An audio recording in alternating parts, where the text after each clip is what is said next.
Today, I wanted to actually talk about which Hokage from the Naruto series, so that's from first Naruto, Shippuden, and of course, Boruto is the strongest. I will be basing this on feats that we have saw in the anime, read in the manga, and I'll throw a little data book mentioning in there as well. Also, the ranking will count them at their absolute peak. So, for example, Kakashi with dual Sharingan, I'm gonna rank him with those such abilities. Keep that in mind as I run through this list. And to start with the list of who I believe the weakest of the group is, I don't think I'm going to get any argument with this one. I think that any Naruto fan that has watched this series knows that Tsunade is by far the weakest Hokage. Now, I've seen some debate with her and Tobirama, but I'm in the camp firmly saying she's the weakest. Tsunade has some okay feats, like her 100 healing jutsu, which allowed her to get stabbed by Madara's Sashinu several times during the Cage's fight with him during the fourth Great Ninja War. But other than that, she really doesn't have any impressive feats to scale her higher than this spot. I mean, during the pain arc, she just kept everybody healed. I mean, now granted, she is a healer. That's what she specializes as. But as far as in fighting, I mean, we don't have many feats to scale her to.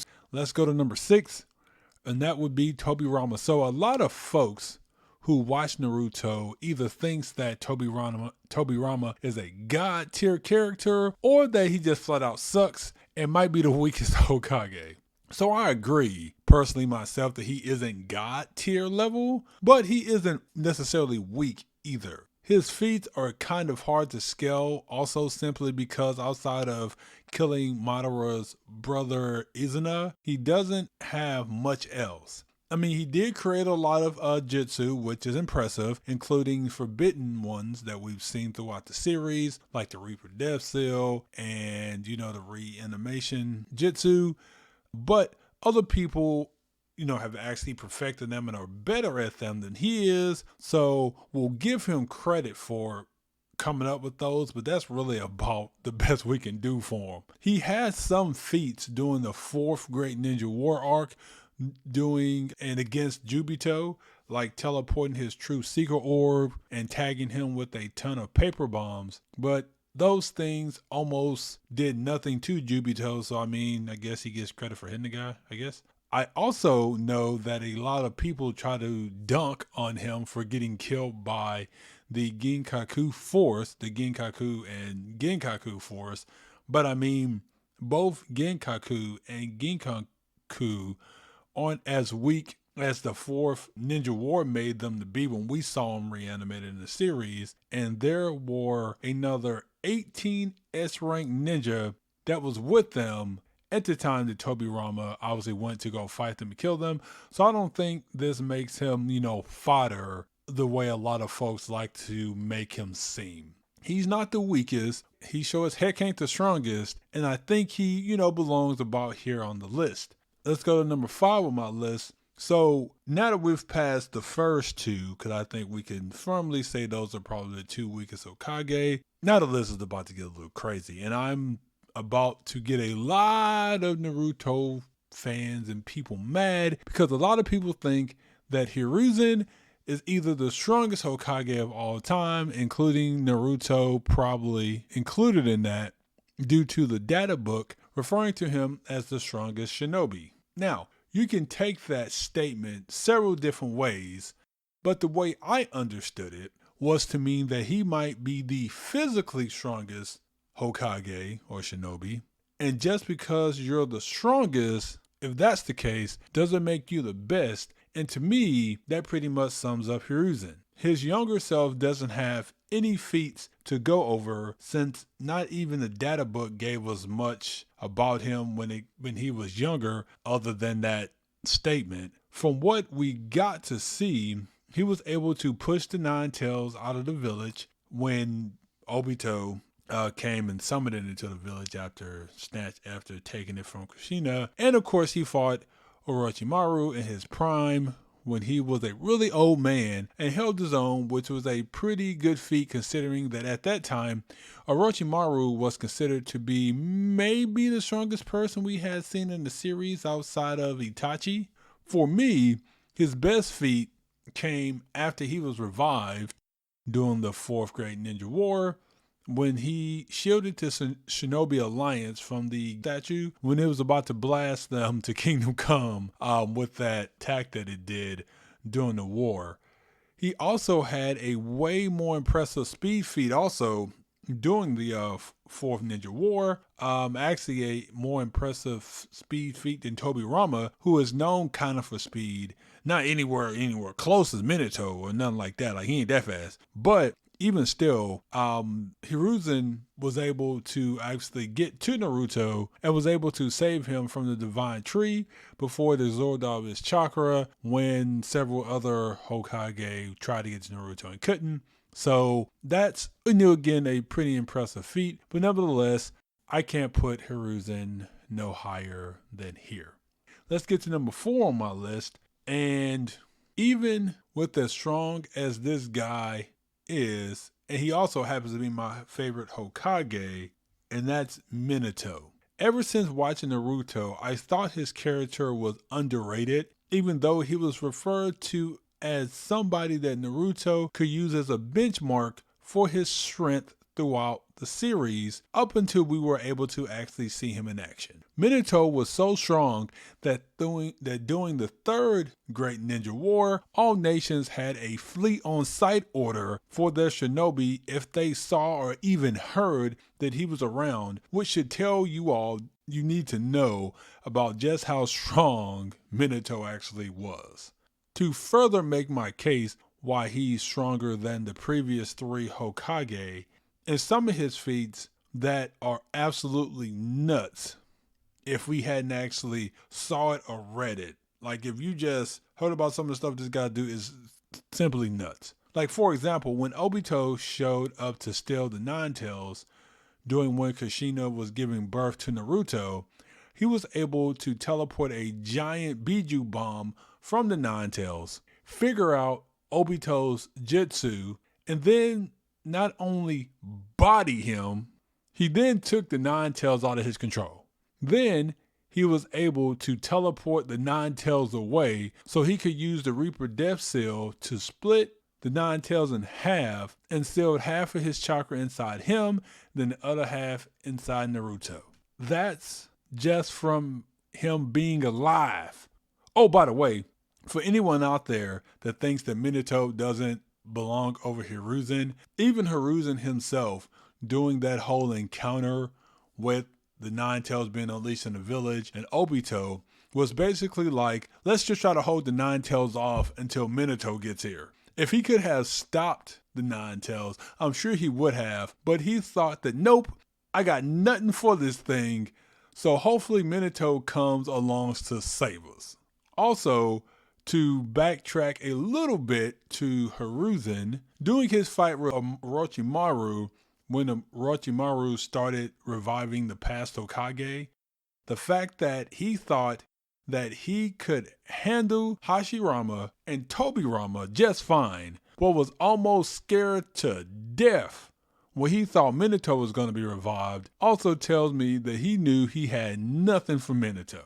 Not to mention that after they actually revived him during the Fourth Great Ninja War, Minato had the Nine Tails in him, which gave him access to KCM mode. Plus, dude can go into Sage mode like it was nothing, even though he said he was bad at it. Which, of course, with those amps, yeah, Minato was a monster. He also had a speed feat during that war when Madara was fighting Guy in 8 Gate, and he shot his True Seeker orbs at Guy. He was able to not only teleport in front of the orbs, and by the way, the data book explains how fast these things are coming, like it's some ridiculous count to it. He was able to teleport in front of them, get barely grazed by it, teleport him away from Guy, and then got out his jacket without it even touching him.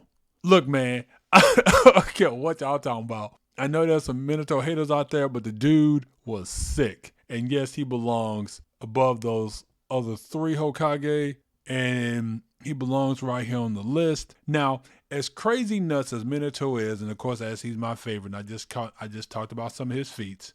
Even though he is that strong, and even stronger than that Hokage for a long time, he was considered the most powerful Hokage, and it wasn't even close at the time, and that was in Hashirama.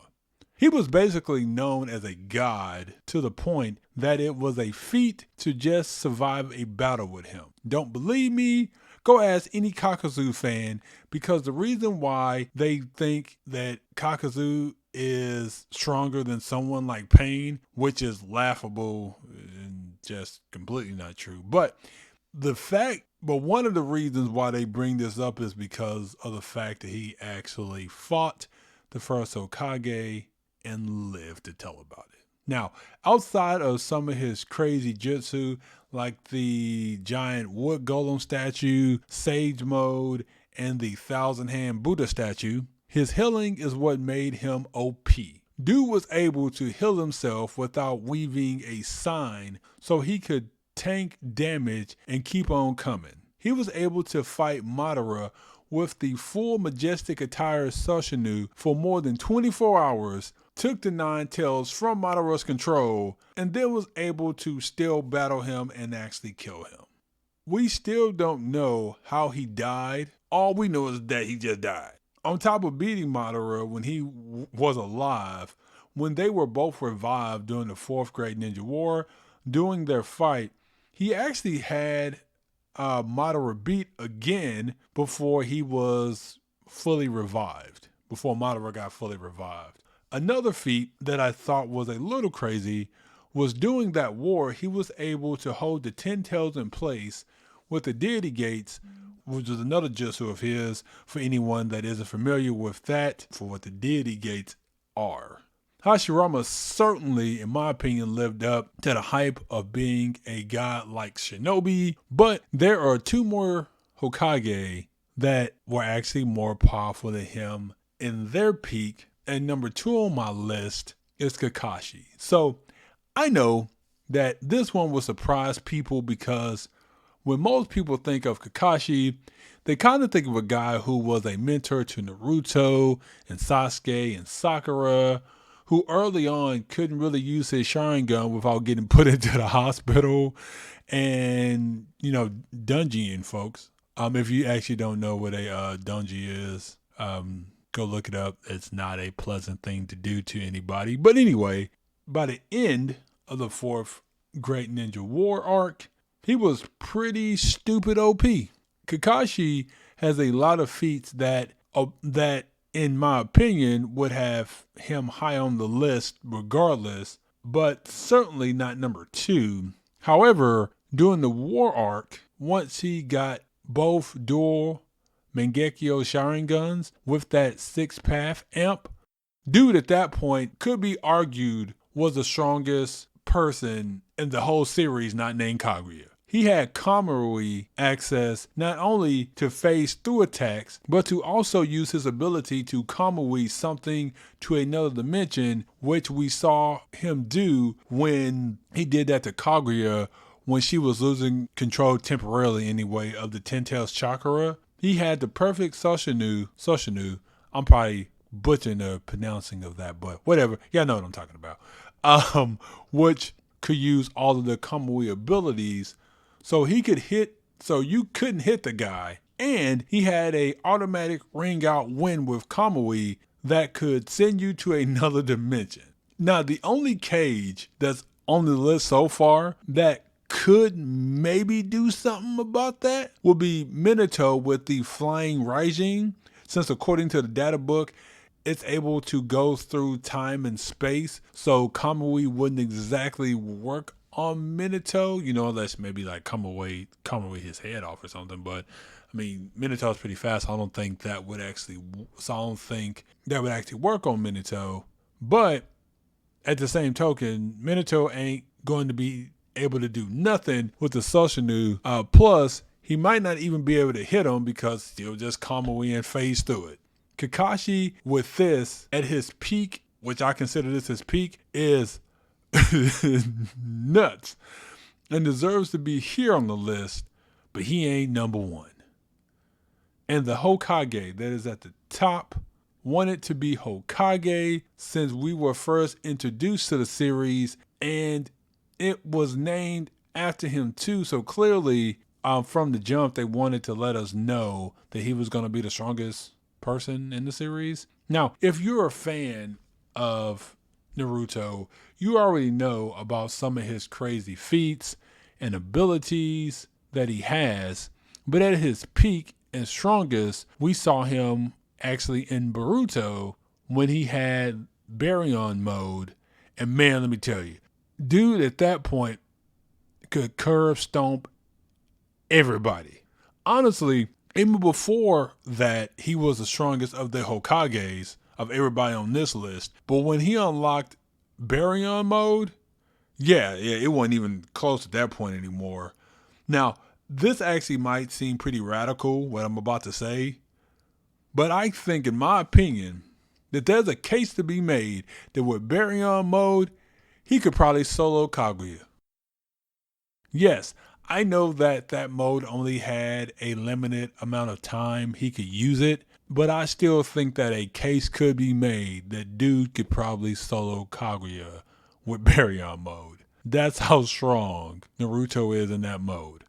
Looking at all the cages, well, and not just obviously the cages of the other villains, but looking at all the Hokages on this list, I just don't see any one of them being able to mess with Naruto. And that's saying something considering I have Kakashi and Hashirama as god tier level characters and Minato a respectful demigod level character.